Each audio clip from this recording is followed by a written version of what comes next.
என்னை ஒருத்தர் அவமானப்படுத்துறான்னு வச்சுக்கோங்களேன். எனக்கு அவனை அடிக்கிறது ஈஸி, நான் அடிச்சிட்டேன். நான் நடந்து போயிட்டு இருக்கும்போது என் கண்ணு முன்னாடி இன்னொருத்தன் அவமானப்படுத்திட்டு இருப்பான். இப்போ நான் என்ன பண்ணுவேன், என்னை அடிச்சுட்டு நான் திருப்பி அடிச்சிட்டேன். இப்போ நான் அவனுக்கு நான் பண்ணி ஆகணும்ல. அப்போ இந்த இடத்துல தான் நீங்கள் அறிவு சார்ந்து இயங்க வேண்டியது. நீங்கள் உங்களுக்கு மட்டும் நடக்கிற ஒன்றுக்கு நீங்கள் ரியாக்ட் பண்ணிடுவீங்க. ஆனால் உங்கள் கண்ணு முன்னாடி இந்த சமூகத்துக்குள்ளே நடக்கக்கூடிய எல்லா விஷயத்துக்கும் எப்படி ரியாக்ட் பண்ண முடியாது. அப்போ நீங்கள் யோசிக்க ஆரம்பிக்கணும். நீ அதை செய்யாமல் இருந்தாலே கொஞ்சம் கொஞ்சமாக நாம் அதை செய்யாமல் இருந்தாலே போதுமானது அப்படின்னு நம்ம செய்யாமல் இருக்கோமா அப்படிங்கிற கேள்வியை கேட்க ஆரம்பிச்சு நம்ம குழந்தைங்க நம்ம எப்படி வளர்க்குறோம், நம்ம வீட்டில் நம்ம எப்படி இருக்கிறோம், நம்ம நண்பர்கள்ட்ட எப்படி பழகுறோம், இதிலேருந்து அது ஃபார்ம் ஆகுது. அப்போ சமூகத்தில் நாம் ஒரு அங்கமாக இருந்துக்கிட்டு நாம் எப்போவுமே என்ன பண்ணுறோம்னா அடுத்தவங்களை வேடிக்கை பார்க்குறதுலையே நமக்கு நேரம் சரியாக போயிடுது.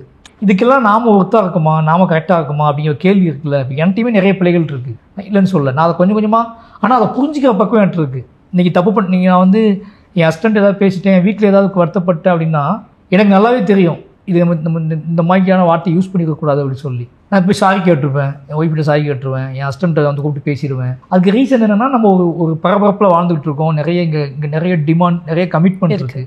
அந்த கமிட்மெண்ட் இப்போ படம் எடுக்கிறோம் அப்படின்னா நமக்கு ஒரு நாள் இருக்குது, அந்த நாளுக்குள்ளே அதை முடிச்சாகணும். அதுக்காக நம்ம ஓடும்போது எதிர்த்து அப்புறம் எவன் வந்தாலும் தட்டி விட்டு தான் ஓடுவோம்.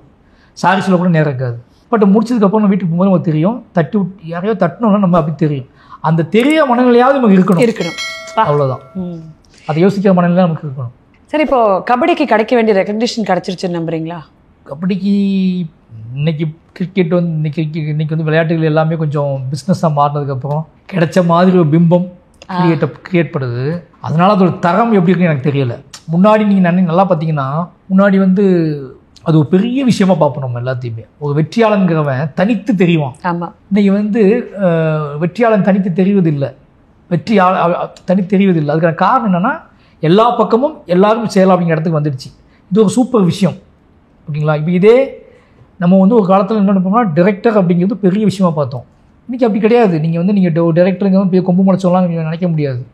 ஏன்னா இங்கே எல்லாம் உன்னை நம்பி மட்டுமே இல்லை, நீ எனக்கு படம் வாய்ப்பு கொடுக்குற, நீ எனக்கு வந்து என்னை நடிக்க வாய்ப்பு கொடுக்குற, எனக்கு அசிஸ்டன்ட் வாய்ப்பு கொடுக்குற, அதனால் அவனுக்கு நான் அடிமை அப்படிங்கிற இடத்துல இங்கே யாருமே இல்லைன்னா வேறு இடத்துக்கு போகலாம்.